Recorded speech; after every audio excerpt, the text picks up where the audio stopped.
पण त्यांच्यासारखं खणखर नेतृत्व या उभ्या महाराष्ट्रानं नाही तर देशाने सुद्धा पाहिलं नाही. कारण त्या 11 वर्षाच्या काळात सर्वात भयंकर गोष्ट काय झाली की या राज्यात महाभयंकर दुष्काळ आला. त्या दुष्काळाला सामोरं कसं जायचं, माणसं जगवायची कशी,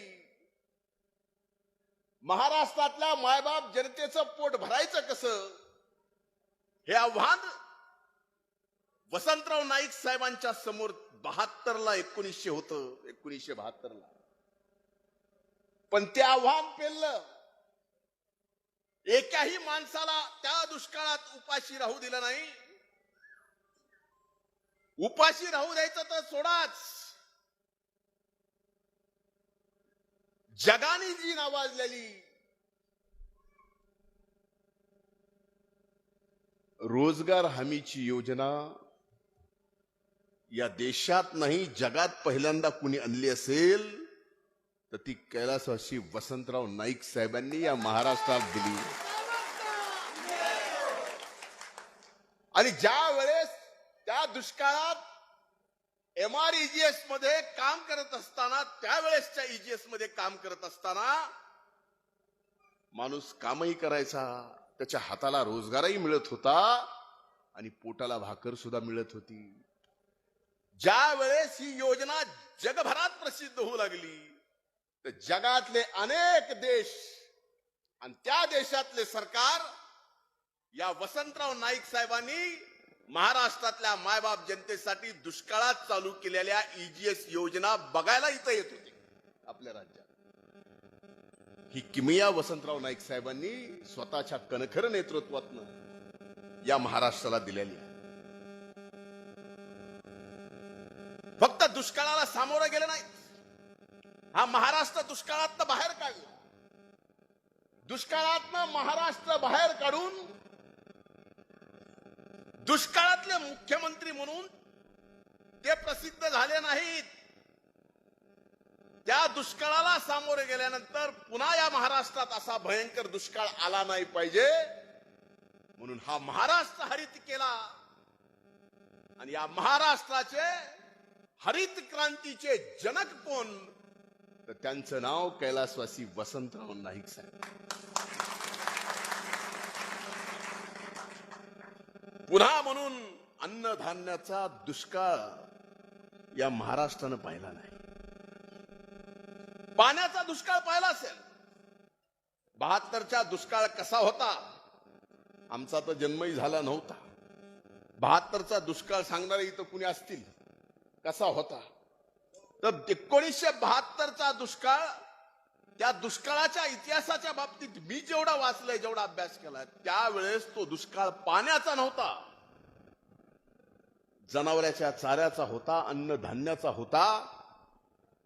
त्या दुष्काळातून हा महाराष्ट्र बाहेर काढला आणि पुन्हा म्हणून अन्नधान्याची कमी या महाराष्ट्रात कधीही कमी पडू दिली नाही. असं कणखर नेतृत्व कैलासवासी वसंतराव नाईक साहेबांचं होतं.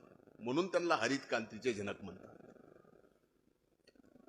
मुख्यमंत्री असताना अधिकाऱ्यांना कागदपत्री फार काय महत्व द्यायचं नाही. अधिकाऱ्यांनी महत्व द्यायचंच असेल तर शेतकऱ्याच्या शेतातील पिकाला महत्व दिलं पाहिजे. म्हणजे प्रशासनाने शेतकऱ्याच्या पिकाला महत्व दिलं पाहिजे, शेतकऱ्याला महत्व दिलं पाहिजे. एवढं प्रेम करणारे मुख्यमंत्री शेतकऱ्यांवर ते म्हणजे वसंतराव नाईक साहेब. मी म्हणलं की या नाईक कुटुंबावर जगदंबा मातेची कृपा.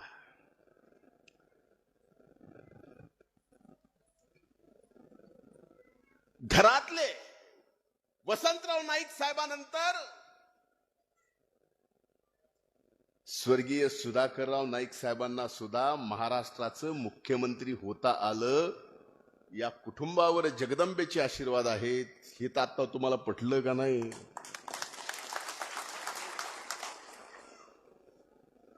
त्याच्यानंतर आदरणीय मनोहर नाईक साहेब, आणि आत्ता स्वर्गीय अजितदादांनी माझे जिवलग मित्र इंद्रलील नाईक साहेबांना या ठिकाणी महाराष्ट्रात मंत्री केलंय. म्हणजे किती नशीबवान घराणा.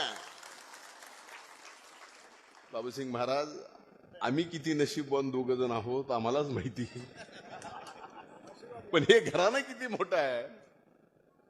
हा जो जगदंबेचा आशीर्वाद आहे. आज तुम्ही पूजक आहात, आम्हा दोघांना सुद्धा तसा आशीर्वाद द्या.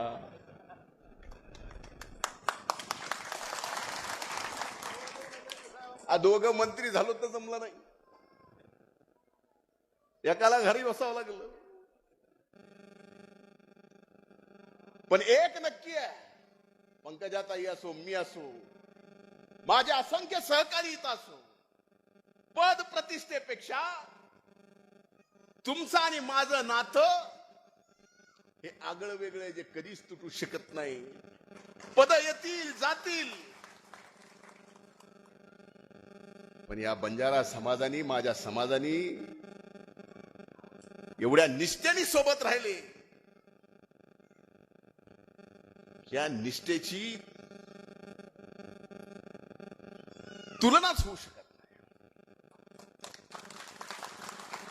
दोन वाक्यात जर हिंदीमध्ये सांगायचं झालं तर या समाजाची निष्ठा कशी असावी, जी निष्ठा आमच्या प्रती दाखवली, ती निष्ठा म्हणजे मैदान में हारा हुआ बाद में कभी भी जीत सकता है, लेकिन जो अपनों का साथ निभाता है वो जग में कभी भी हार नहीं सकता. वो ये समाज है. ही निष्ठा. म्हणून तुमचं माझं नातं हे सांगायची गरज नाही. तुम्ही ब आहात, आम्ही व आहोत.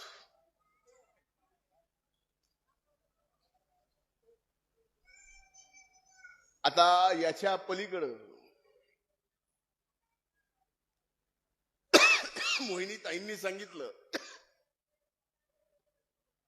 गुजरात, कर्नाटक, तेलंगणा, महाराष्ट्र, जसं बंजारा समाजाचं तसंच वंजारा समाजाचं इथं एनटीडी, तेलंगणा एसटी ही परिस्थिती आहे. मी स्वतः, आपण साक्षीदार आहात, ज्यावेळेस बीडला मोर्चा निघाला त्या मोर्चात मी तुमच्या सोबत रस्त्यावर बसलो होतो का नाही, बुट टेकून. नुसतं बसलो नाही तर आपल्या मागणीच्या बाबतीत ठणकावून बोललो सुद्धा. ही वस्तुस्थिती आहे. आज हा समाज पूर्णपणाने बदलतो. पण आजच्या कार्यक्रमाच्या निमित्तानं अगोदरच उशीर झाला. एक गोष्ट, एक वचन आपण आज घेऊ. कैलासवासी वसंतराव नाईक साहेबांच्या या जयंतीच्या निमित्तानं आपण सर्वजण एक वचन घेऊ. 4 गोष्टी. एक, आपले प्रत्येक तंडे हे व्यसनमुक्त करण्याचं पहिलं वचन घ्यायचं.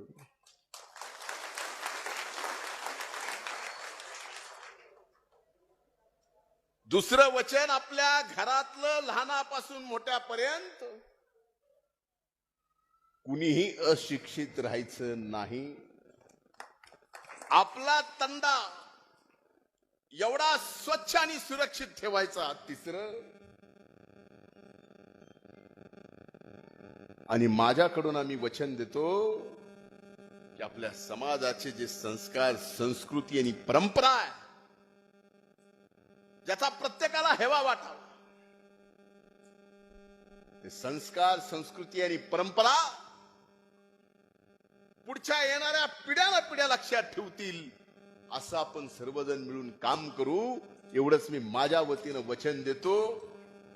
आपली माझ्या प्रती असणारी निष्ठा मी शब्दात वर्णन करू शकत नाही. 4 शब्द बोललो जरी असेल पण या निष्ठेची अरे सह्याद्रीचा नाही तर हिमालयाच्या पर्वतासारखे, चांगल्यातला चांगल्या वाईटातल्या वाईट काळात तुम्ही खंबीरपणानं माझ्या मागे होतात. या उपकाराची परतफेड आम्ही कधीही करू शकत नाहीत. ताई असतील, मी असेल, आपल्या उपकाराची परतफेड होऊ शकत नाही.